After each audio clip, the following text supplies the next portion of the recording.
falar aqui de dois assuntos. O primeiro é que algumas pessoas acreditam que virá na próxima vinda de Jesus um cara como um Elias, como João Batista, né, anunciando a vinda de Jesus. Jesus, ele disse em Mateus 17, 12 e 13, que, que a profecia sobre Elias se cumpriu em João Batista. Quando perguntaram a João Batista se ele era o Elias, ele disse que não era. Mas Jesus afirma que essa profecia se cumpre em João Batista, ou seja, ele não era o Elias, mas ele veio de uma maneira como se fosse o Elias. Ele talvez não entendesse o ministério, mas Jesus revela que essa profecia se cumpre nele. Então eu prefiro ficar com quem? Com aquilo que Jesus disse ou aquilo que João Batista disse. Literalmente ele disse, eu não sou Elias, eu sou João Batista, né? Eu não sou Elias. Mas a maneira com que ele se vestia, a maneira com que ele vivia era praticamente parecida com a de Elias. Então Jesus ele mostra que se cumpriu. No entanto, como a restauração não foi completa, né? Algumas pessoas concluem que uma das duas testemunhas de Apocalipse 11, do versículo 3 ao 6, vai cumprir a função de Elias. Só que uma coisa a gente tem que pensar: Jesus, quando vier, ele vai vir glorificado, ninguém vai ter dúvida de que é ele. Ele vai vir nas nuvens. Se ninguém vai ter dúvida, para que vai precisar de alguém para anunciar isso? Né? No caso da vinda, a primeira vinda de Jesus, houve alguém para anunciar, né? Mas a última é diferente. Ele vai vir glorificado, não vai haver dúvida. Tanto é que se alguém tiver dúvida, já sabe que não é Jesus.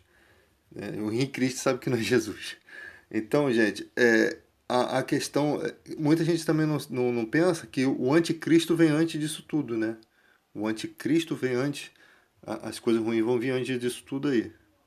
A outra questão é desse vídeo aqui, que falam de três verdades que a igreja não te conta, e uma delas é que a igreja, as paredes, não são a casa de Deus. Na verdade, que a casa de Deus somos nós, né? Somos nós se nós conservarmos até o fim a fé, né? Em Hebreus 3 lá diz isso. Mas algumas pessoas pregam isso e a ideia que eu até perguntei se eles estão querendo dizer que então as pessoas não precisam mais se reunir na igreja, porque parece que o propósito é esse, de fazer com que não existam mais igreja. Então você já sabe que não é um planejamento divino isso, porque o próprio Paulo disse que não se deve se afastar da congregação. Né? Aonde que as pessoas vão oferecer dons espirituais? Aonde que as pessoas vão se reunir para julgar profecias, para julgar dons? Somente na congregação dos justos. Então, nós sabemos que quatro paredes não aprisionam Deus. Apesar de Deus ter se feito presente dentro do Santo dos Santos, lá, mas a presença de Deus ela está ela tá em todo lugar. Aquilo ali foi algo simbólico. E não significa que Deus não esteja presente na igreja. Só porque as paredes não podem ser a habitação de Deus. Isso daí talvez seja uma ideia. Ele estava mostrando que Deus não fica aprisionado em quatro paredes, gente. Parece que o judaísmo não entendia isso. Parece que eles reverenciavam muito o templo, né, como se Deus estivesse preso ali. Então por isso que parece que deixou essa mensagem. Mas não significa que a igreja não tenha ali a unção de Deus, o poder de Deus. Né? Tu vê lá as cartas do Apocalipse das igrejas, você vê o cuidado que tinha com as igrejas. Então, parece que essas mensagens têm o intuito de quê? De acabar com a igreja templo. Isso não existe igreja sem templo.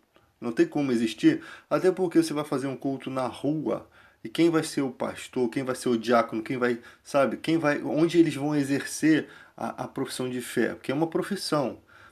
E pode ser remunerado? Pode ser remunerado, não tem nenhum empecilho para isso. O que não pode ter é charlatanismo, enganação, mentira, enriquecimento ilícito, apoio de políticos corruptos. Isso que não pode ter, mas uma igreja organizada, centrada, pastores recebendo até um bom salário porque precisam dar uma condição boa para a família, precisam viver bem. Se eles estão proporcionando bem, igual como o Paulo disse, se outras pessoas te fazem coisas materiais e recebem algo, por que nós que plantamos o espiritual não podemos receber dupla honra, né? Por que não podem? Só não podem fazer o que fazem aí. Essa petição de dinheiro, essa forçação de barra. Tem que ser na medida que o Espírito Santo concede, né? Na medida que Deus concede. Aí tudo é válido.